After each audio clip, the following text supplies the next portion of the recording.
YouTube, we are back, of course, talking kind of a lot of things. We're talking Final Fantasy IX Remake, we're talking Kingdom Hearts 4, a little bit of Remake Part 3 potentially, we're talking Summer Game Fest as a whole.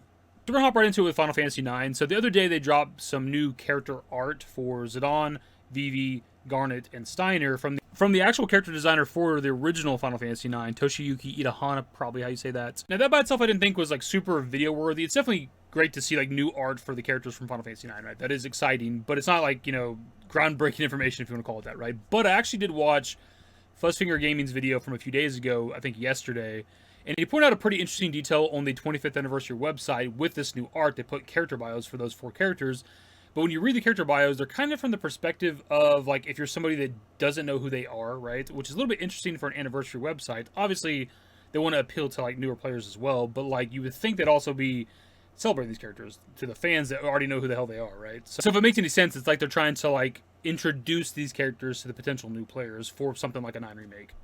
So we'll read through these kind of quickly. They are auto-translated, so there's a little bit of jank here and there. Zidane Tribal, do you need a reason to help someone? A young member of the Tantalus Theater Company, he is quick-witted and highly proactive. He was abandoned on the street at the age of 4, but was picked up by Tantalus troop leader Baku and raised under his care. He's always had an eye for girls, but is drawn to Princess Garnet of Alexandria, whom he kidnaps for work and decides to help her. Vivi Ornatier, if you can't prove you're alive, then you could as well be dead, which doesn't sound like a quote from Vivi that I remember, but maybe it was in the game. A timid, troubled young black mage. While attending a play in Alexandria, he gets caught up in a princess kidnapping incident, and this leads him to travel with Zidane. During his journey, he learns about his origins and that all life has a limit, and while he struggles with many things, he slowly grows. Garnet till Alexandros the 17th. The quote they give her is kind of funny too. I'm assuming this is auto-translate, but it says, "Not as a princess, but as true. I want to check myself, but..." The hell that even means. Anyways, the 17th princess of Alexandria, it is said to be a beautiful princess. They call her an it for some reason. Since the beginning of the kingdom, and it is gaining popularity throughout the country. Again, they're calling her an it for some reason with this auto-translate.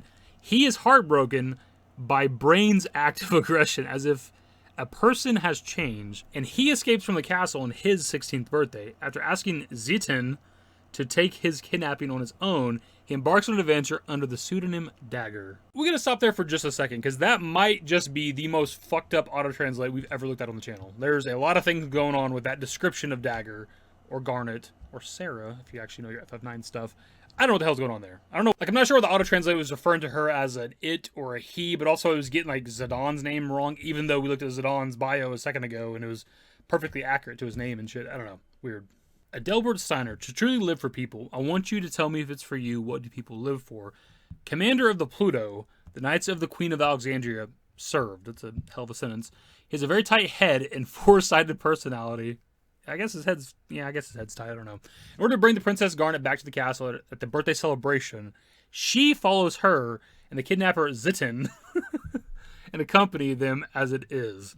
At first, he believed that his mission was to follow the wishes of the royal family, but throughout the trip, he began to think about what loyalty is and what is the way of life. That one was a little messed up too. There's some janky sentences there and stuff, and they got Zidane's name wrong again. But also flip-flop between calling Steiner he and her and shit like that. It's just kind of funny. I don't know what is going on with the auto-translate on this website. Anyways, you get the point. Like, these are, like, you know, character descriptions from, like, the beginning of the game, if you've never played FF9, right? And these are the 4 starting party members, right? We obviously have, like, other people like Marcus and Quinn Blank and shit. They don't really matter too much. And we don't get to the other ones like Freya and, you know, Aiko and Amaranth until later in the game. But this is, like, if you're introducing somebody to FF9, these are the 4 characters. Yeah, that is kind of interesting. I don't think it's, like, the most, like, hard-hitting piece of evidence in favor of a 9 remake. It's just, you know, talking about these characters, introducing these characters to people. What do they do with any brand new game, any remaster of a game, remake of a game, anything like that? That's just like a thing you do, right? Regardless of like the audience that you're appealing to, you're introducing these characters. As for Summer Game Fest, FF9 Remake, like, we're hopeful. I mean, Square Enix got to do something, right? They got to fucking show us something soon. Hopefully Summer Game Fest is it. I've seen people mention Summer Game Fest and like the actual anniversary for FF9, but they're like a month apart, almost to the day exactly, right? Because it's July 9th in Japan was the initial release of FF9 back in 2000, right?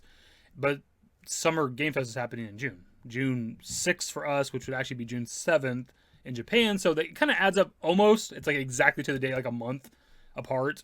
But it's not actually on the anniversary, so I don't think that necessarily matters too much. I suppose you could argue that it's like the biggest gaming event that's the closest to the anniversary itself, the anniversary date, and then maybe that's why they would show it there. And again, in general, Square Enix needs to fucking be at Summer Game Fest. They need to show us something.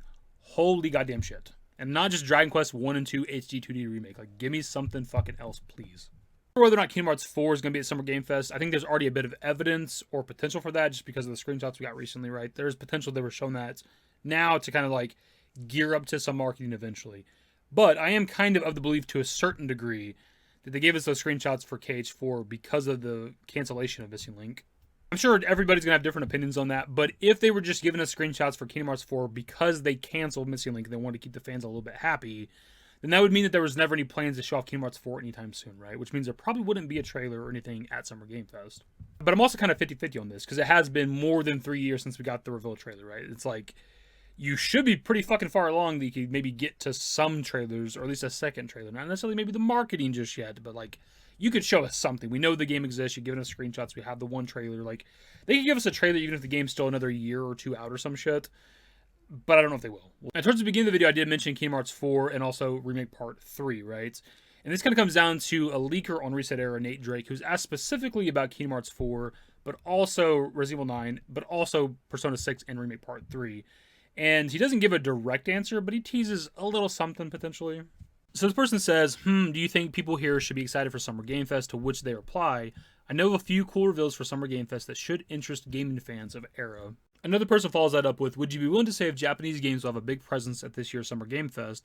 I'd obviously love an event from Sony or direct from Nintendo at this time of year, but if we get to see Kingdom Hearts 4, Resident Evil 9, or something big like that at Jeff's show, I would already be thrilled. Persona 6 would be the ultimate dream though, that or a teaser for Part 3 of FF7, to which they reply, I know a few Japanese games being shown and / revealed at Summer Game Fest. Your expectations don't seem too high, so you should be thrilled per your own words. It's a little bit vague. They just say that there's going to be Japanese games there. It's a pretty wide margin, but they do say that the person will be thrilled per their own words, and what they would have been thrilled about is at a Jeff Keighley show, seeing something like Kingdom Hearts 4 or Resident Evil 9. So it seems like maybe one of those will be there according to this person. Then again, the person did say their ultimate dream would be Persona 6 or Remake Part 3, so I'm not entirely sure what they're saying they'd be thrilled about, but maybe any combination of those four could be there. I can't really speak to, like, you know, Atlas and Persona 6 and shit. I have no idea. Resident Evil 8 came out quite a while back, so you got to assume Resident Evil 9's around the corner at the very least. And then obviously there's like talks of like a Code Veronica remake, a Resident Evil 5 remake if they want to do that. And I'm down for either of those more than a Resident Evil 9. Because Veronica being one of my favorite Resident Evil games of all time. I think it was actually the first one that I played and definitely the first one that I owned back in the day on Dreamcast. And I actually had a cat back in the day named Veronica because of that game. When it comes to Remake Part 3 and Summer Game Fest, I mean, the time frame adds up depending on how you want to look at it. They definitely like to show off like the remake games during the summer, right? They showed off like State of Play back in 2019, and then E3 was like the big reveal of Remake, right? Not including their initial reveal back in 2015. And then with Rebirth, we got, you know, the name reveal in the teaser trailer back in summer 2022, and then Summer Game Fest 2023 was the actual marketing for the game. So like, it makes sense. They really love the summer when it comes to the 7 remake games. Also, as we've discussed countless times on the channel, the 3-year development period they kind of teased for the third game, and we're already more than a year after Rebirth already came out, right? You know, the third game's already been in development for well over a year at this point.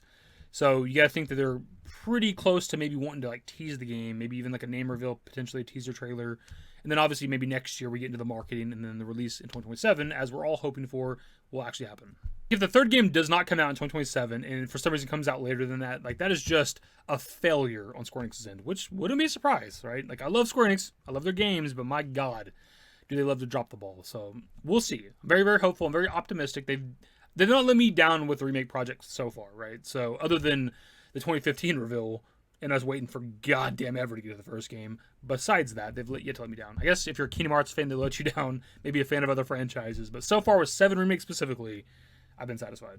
As we talk about constantly with every single gaming event that seems to come around, Square Enix needs to fucking be there. They need to be at Summer Game Fest. It doesn't matter what they're going to show. Whether it is Kingdom Hearts 4, 9 Remake, whatever.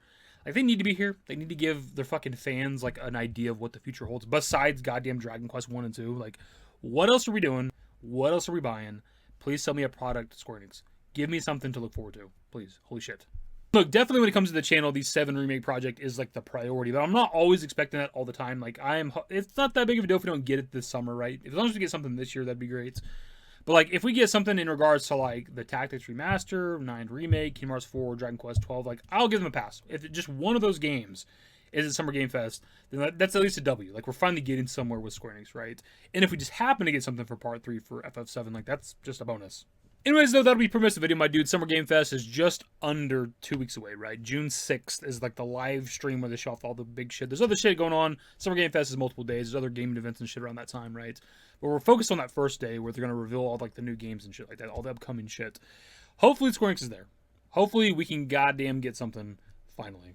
Anyways, that's the video. Subscribe to if you guys are new, so some works in the description below. Follow me on Twitter, _YT. That's it. Bye.